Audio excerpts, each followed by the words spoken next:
Hi student, next இன்டீஜர்னால் என்னென்னு பார்ப்போம். Third one Z.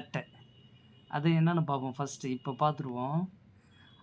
All positive numbers and negative numbers and zero, அதாவது positive number plus negative numbers and zero, இது எல்லாமே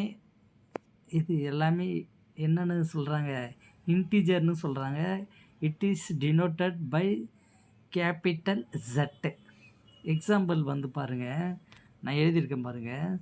-3, -2, -1, 0, 1, 2, 3 so on. இப்போ இன்னொரு எக்ஸாம்பிள் பார்க்கலாம்.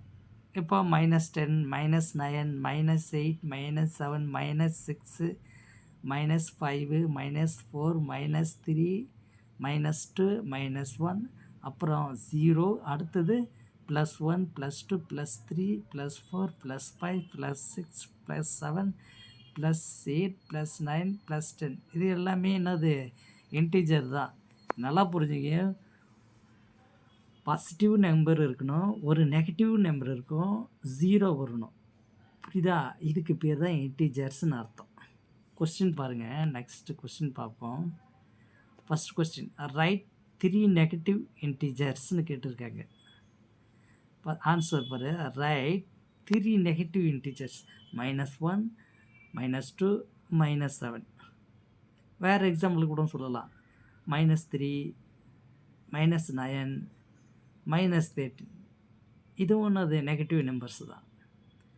அடுத்த கொஸ்டின் பாருங்கள். செகண்ட், 0 அண்ட் இன்டீஜர்னு கேட்டுக்கிறாங்க. ஆன்சர் பாருங்கள். Yes, 0 is also an integer. ஏன் 0 இன்டீஜர்? பட் இன்டீஜர்னால் என்ன சொன்னால், பாசிட்டிவ் நம்பரும் வரணும், நெகட்டிவ் நம்பர்னு வரணும், 0 வரணும். அப்போ இதில் 0 இருக்குது இல்லையா, அதனால் ஆன்சர் வந்து எஸ். சரியா? கொஸ்டின் தேர்டு, 8 இஸ் அன் இன்டீஜர்னு கேட்குறாங்க. 8 வந்து இன்டீஜராக கேட்குறாங்க.